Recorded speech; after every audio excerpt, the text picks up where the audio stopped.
Hello everybody.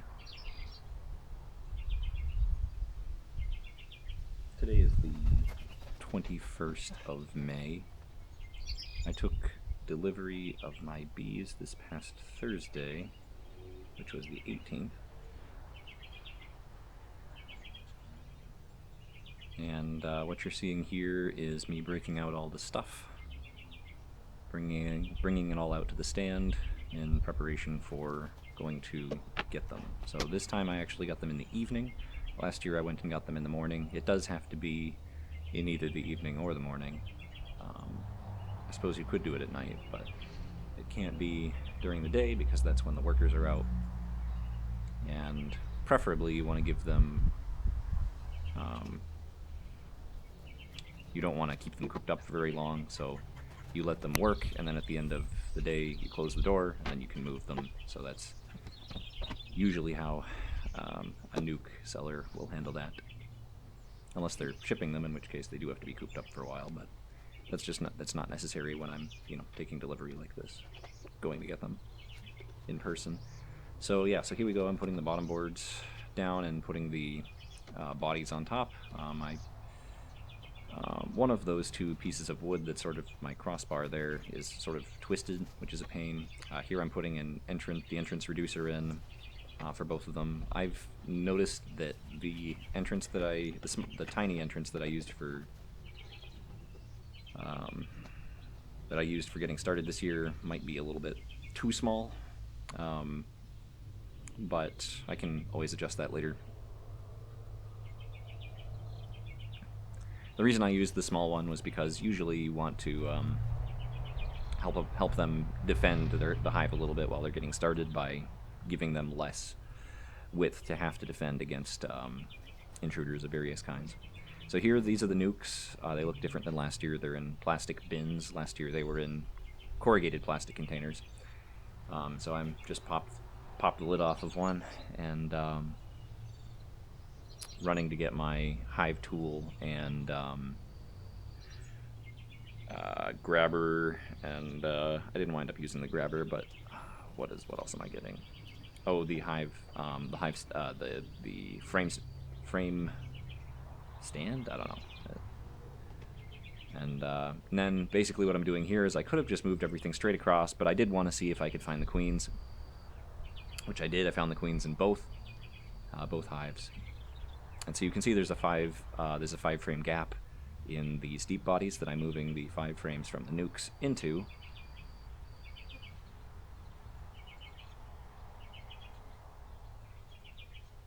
So just looking for the queen. This year, I wasn't totally sure whether my queens were going to be marked. I was pretty sure they would be. They are marked. They've got a little red dot on their backs. This was in a little bit of a low light environment here, so the red dot doesn't show up super great on the video, but you will see at least one of the queens in this video. So hopefully the red dot will be a little bit more visible on the GoPro when I do inspections during the day later.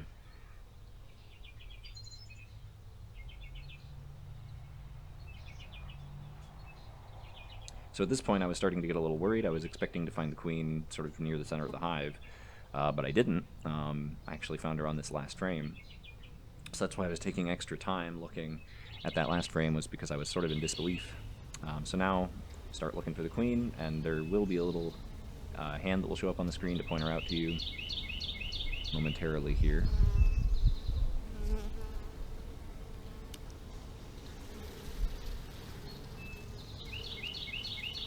There she is. Yeah, the red dot is not very visible, but you might be able to make it out. It's towards the front of her body, just behind her head. In this light, it's pretty hard to make out that it's red. It looks maybe pink. So you got a little bit of help with that one. I'm not going to help you with the next one. You'll have to find her yourself.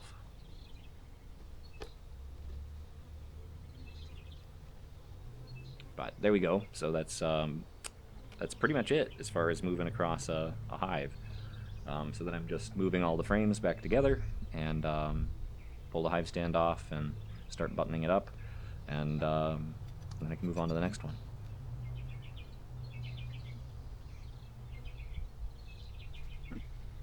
So this is the feeding system that I bought last year. I just put an empty super on top of it, and then put the exterior cover on top of that. And later you'll see how the feeder works. I'm sure I showed this last year, but I'm showed again. And here I'm just putting the corrugated plastic into the screen to bottom board. So I'm just darkening it up a little bit in there so they feel more at home. I'll remove that later. So the bottom board, the bottom of the hive is actually a metal mesh, which is supposed to improve ventilation. Not all hives have that. I bought those specifically because I thought it might be worth doing. But I've just closed them off, so they're at this time they are not ventilated. But I can always change that back. There are other advantages to screen bottom boards, but ventilation is one of the main ones.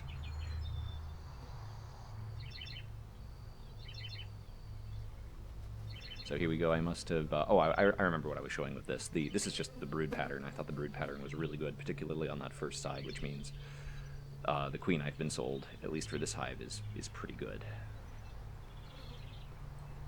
She seems to be fertile and capable, which is good news.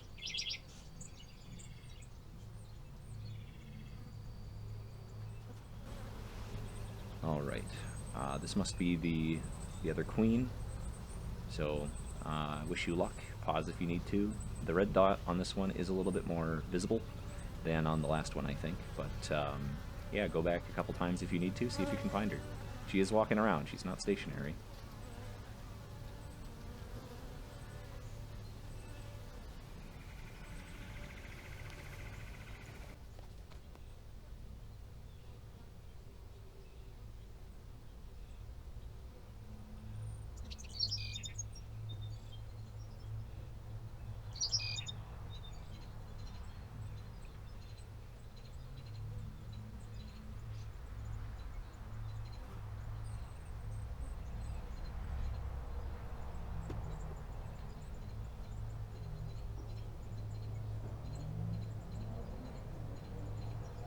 And again, just moving the frames back together, dumping the remaining bees out of the nuke into the hive. And this time I actually remembered to dump the bees out of the lid as well. And then taking the stand off, putting the feeder on, and then putting the empty super on top of that. And then the telescoping exterior cover, outer cover. And what I'm carrying there are my inner covers. I had thought about using those. I might still. And here we are inside. I'm getting ready to mix up some bee food. So, as you might expect, bees like sugar. That's why they make honey, because they eat sweet liquids.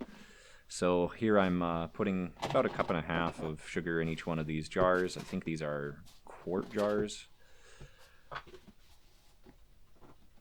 I realize I didn't have the recipe that I used last year on hand when I did this. I think normally I fill half the jar with sugar and then do like a teaspoon or 2 of the pollen mixture, and then a teaspoon each of the Honeybee Healthy and the Amino Bee, or Immune, I don't remember what it's called, but the other thing, which I'll explain what they are as we go here. But right now, this is just sugar, so a substantial amount of sugar goes into the sugar syrup, as you might imagine, and then these funnels I found to be invaluable for this. It's really nice to not have to spill everywhere. And I do buy like quite large bags of sugar to facilitate feeding at this time of year, because you go through it really quick. The bees have almost drained these jars of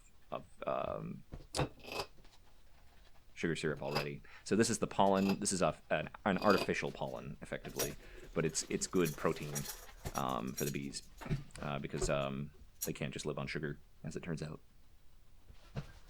What I have here, I think this is the immune booster. So this is just this is supposed to make them a little bit more disease resistant.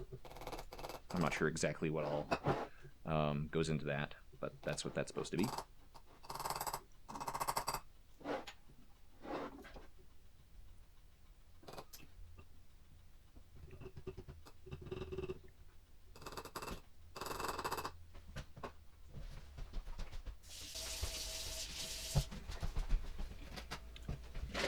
And then last but not least, we have Honeybee Healthy, which is an essential oil that the bees like the smell of. I'm not sure what all else it does. I'm guessing it's also theoretically supposed to have nutritional health aspects of it. Somehow be good for bees, but it is smelly, and the bees do seem to like the smell of it. So, yep. So that's all. That's what all goes into the syrup minus water, which is what's being added now.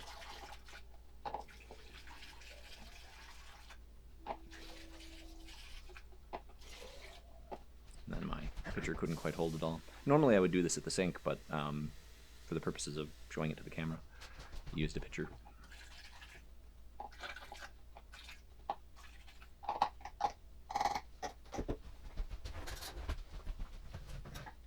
And then got to stir it all up. I think I used quite a bit more pollen than pollen substitute, artificial pollen, than would normally be used. So hopefully it doesn't gum my lids all up, but we'll see. So the lids they have a whole bunch of little holes poked in them, and the idea is you put the lid on and then you turn the whole jar over and it leaks a tiny bit, but then it stops because it's pulling a vacuum at the top end of the jar, and not enough air can make it in through the little holes to allow it all to drain right away.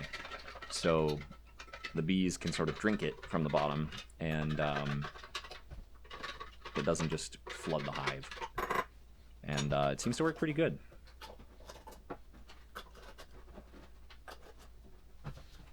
So there are the lids. So at this point it was getting kind of dark. As I said, I took delivery in the evening. I'm not used to doing a lot of beekeeping stuff in the evening, although feeding I do generally do in the evening, or I did last year anyway. You can't see very well here what I'm doing, but I'm putting the jars right through those little holes in the feeders that you may have been able to see earlier. You'll be able to get a better view. What I'm doing here, I'm finicking. There's a bee that wound up on the feeder here somehow, like inside the lid there, and I was trying to get it out, and it would not get out of the way. So I wound up putting the lid on with him inside, or with her inside rather. And I just today was checking, or was it yesterday? Was checking on the jars. So here you can see a little bit better what I'm doing. There's some metal mesh on the bottom side there that's covering them. Oh, I'm running right out of time. So here I'm adding salt water to the bee bath, and because bees like salt water, being native to the Mediterranean.